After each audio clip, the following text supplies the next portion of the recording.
Olá, batedoras de porta, olá, batedouros de porto, eu sou Otávio Gá, este é o Super 8 e hoje...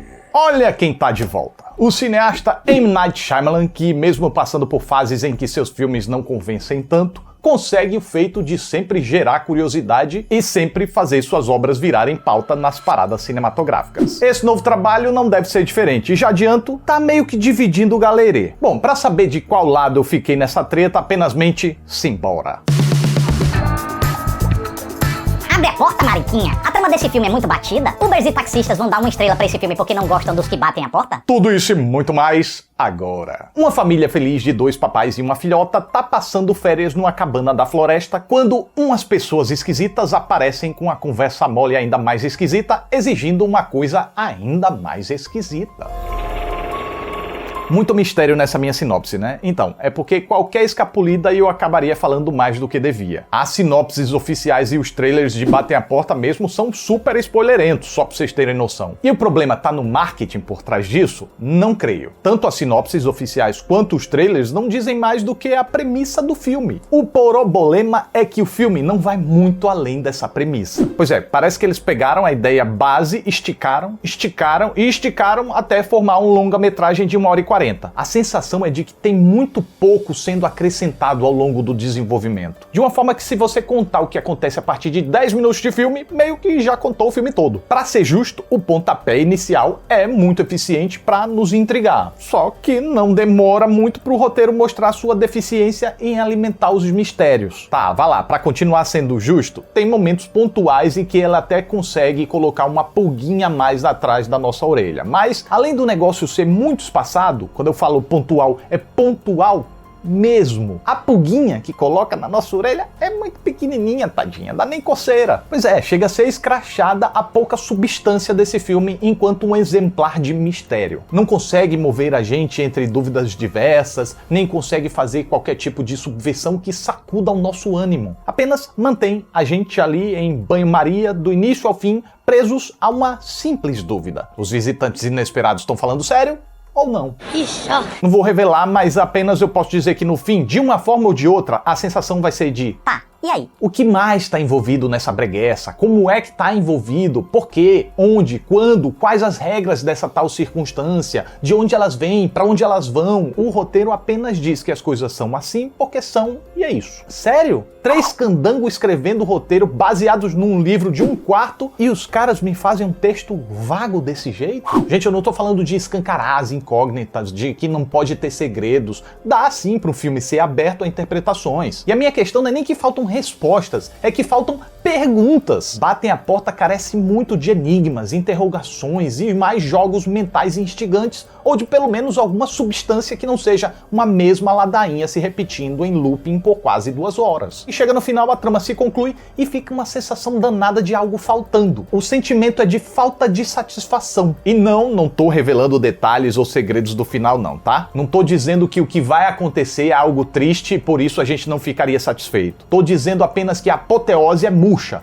Mas não por causa do clímax ser murcho, e sim porque o mistério em si é murcho desde o início. É aquela coisa, quando decidem jogar com uma bola murcha, até o gol é feio. E aí é inevitável terminar o filme com aquela sensação de... É isso? Não tem mais não? Então por que eu tô com essa sensação de que tem mais? Será que eu alimentei a expectativa demais? E a resposta, meus caros, é... sim. Mas não é culpa nossa não, tá? Pelo menos não nesse filme, já que ele alimentou esse sentimento de que estava sempre prestes a ser mais, sem jamais cumprir. Ele até apresentou uma premissa curiosa, como eu falei, mas ele não trabalhou ela tão bem assim. Vamos ser mais claro, os diálogos mesmo evitam o tempo todo falar o que deveria ser falado. De um lado, os personagens que tentam convencer não falam o que deveriam falar para serem convincentes. Do outro, quem não tá entendendo o que tá acontecendo jamais faz as perguntas certas. Parece que tá todo mundo dedicado a manter a dúvida no ar. Aliás, parece não. É exatamente isso que acontece aqui. Ninguém fala nada um pouquinho mais fora da linha porque o roteiro não quer, já que não tem pra onde ir e não quer se complicar. Se abrir um cadinho mais os braços, a trama acaba ou ele se enche de furos que precisaria de criatividade para serem preenchidos. E não parece que a equipe criativa tá tão disposta assim a botar o pensador para trabalhar. Vamos só jogar no básico mesmo, porque quem arrisca pouco erra pouco. Parece ter sido a filosofia deles. Resultado lado, o enredo de Batem a Porta tá preso num limbo entre a estagnação e a repetição. Teima em sair do lugar e quando sai parece que tá falando a mesma coisa,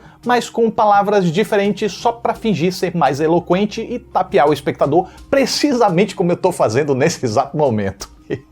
Mas, pra não dizer que esse filme não tem um mistério que se salve, eu preciso ressaltar que tem um que realmente me pegou e eu até vou tentar desvendar a partir de agora. O mistério é porque ainda assim eu não desgostei desse filme. Porque, mesmo sendo um filme tão anêmico, eu ainda consegui achar bom enquanto assistia. Vamos lá então tentar decifrar. Talvez eu tenha achado isso por ser uma pessoa muito curiosa. E aí, quando logo no início o filme deu a entender que tinha um segredo pra contar, ele conseguiu atrair a minha atenção. E atento, eu esperei ansiosamente até o final para descobrir o que é que ele tinha para dizer. E querendo participar, querendo pescar algo, eu tentei caçar pistas para desvendar qualquer algo a mais que porventura se apresentasse, né? Se tiver algum mistério, se tiver algum enigma, eu quero tentar decifrar, eu quero tentar entender. Com isso, eu mantive foco e interesse. E com foco e interesse, acabei me apegando no caminho aos personagens dos dois lados, que, vale dizer, com performances muito equilibradas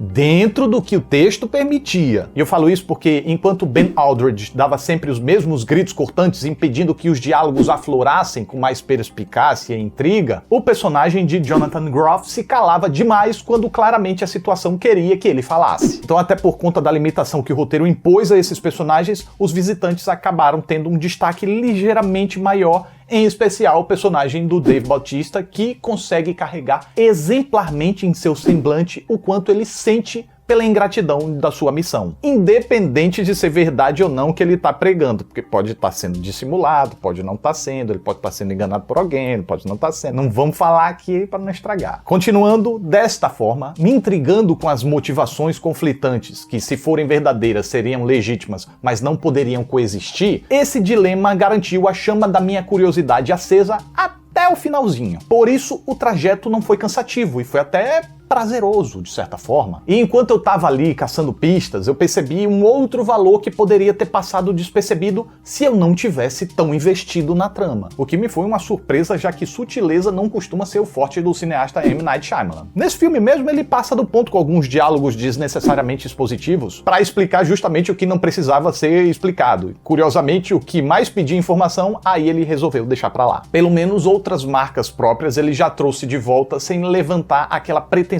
tão grande que acaba ficando brega, sabe como é? Como já aconteceu muito em sua filmografia. Eu tô falando das falas pausadas, que aqui parecem mais comedidas, e sobretudo dos enquadramentos desconcertantemente próximos para gerar uma sensação de isolamento ou intimidade, e outros desregulados ou aparentemente mal compostos para gerar uma sensação de desajuste. Marcas essas que aqui também me pareceram corretas. Mas enfim, qual foi o tal valor que eu encontrei de forma sutil? Então, foi a respeito do casal gay, que a princípio me pareceu ser só representatividade ou uma tentativa de diferenciação, e de fato não é uma constituição familiar que a gente costuma acompanhar em produções do gênero, mais um ponto pro Shyamalan, mas tem algo maior na equação que dá ainda mais significado a esses personagens. Porém, isso eu não conseguiria falar sem revelar demais. Então, a partir de agora, eu vou tentar não escancarar muito, mas como eu disse lá no início, com muito pouco acaba se revelando demais sobre esse filme. Então, é melhor deixar avisado que a partir daqui tem risco de spoiler, hein? Uma coisa que sempre me deixa pensativo são as figuras de revolucionários. Aqueles que, pertencentes a uma minoria, só por causa disso, têm suas vidas sugadas para dentro de causas, para as quais eles precisam dedicar suas vidas. E alguns ainda vão além e perdem a vida durante a luta para que a humanidade aprenda e possa corrigir suas falhas. Um sacrifício de um indivíduo ou de um grupo de indivíduos para que seus semelhantes não precisem passar pelos mesmos males no futuro. E às vezes fica uma sensação de que esses sacrifícios, mais do que inevitáveis, parecem ser necessários, exigidos, quando não deveriam. O diálogo e a civilidade deveriam bastar. Mas não é assim que a banda toca, né? Porque a existência, seja por uma ótica religiosa ou natural, é cruel. E muitos se sacrificaram e continuam sendo sacrificados todos os dias sem que a gente sequer tenha conhecimento. E diante disso, não tem nada que a gente que sobrou possa fazer além de ser eternamente grato aos mártires que se doaram para manter o mundo evoluindo. E olhando para a causa LGBTQIA+, de forma mais específica, quantos homens e mulheres não são presos e amarrados pela opressão do dia a dia, aquela opressão que não aceita como eles são, que pinça passagens bíblicas arbitrariamente para atribuir pecado, que menospreza suas dores e sentimentos chamando tudo de mimimi, que rejeita dividir atenção e espaço taxando tudo de lacração. E não para por aí, eles ainda habitualmente são obrigados a enfrentar dilemas que não têm como resolver de forma positiva. A eles é exigido não ser como são ou não existir. E no fim, alguns ainda acabam sendo sacrificados ou forçados a se sacrificarem. Ah, mas não é sobre orientação sexual, diz o texto do filme. Até que o mesmo, mais tarde, acaba sutilmente se desmentindo. Novamente, Shyamalan sendo sutil na mesma obra. Dessa vez ele não foi surpreendente no texto e nem tentou ser como de hábito, mas essa sutileza reincidente aqui, isso aí foi surpreendente sim. E beleza, ao perceber esse subtexto, a inclusão dos flashbacks sobre o passado do casal, que antes parecia gratuita e despropositada, fez todo sentido pra mim. Eles adotando a menininha sem poder se revelar como um casal, depois o pai de um não aceitando o relacionamento, mais tarde eles apenas conversando num bar, bastou pra alguém decidir agredir. Enquanto isso, os momentos alegres cantando uma música mostram que eles estão longe de uma família bicho de 7 cabeças como alguns gostam de enxergar. Já no presente, eles se veem oprimidos, mesmo de férias, isolados numa cabana da floresta por figuras que, não à toa, lembram fanáticos religiosos que, apesar do tom acolhedor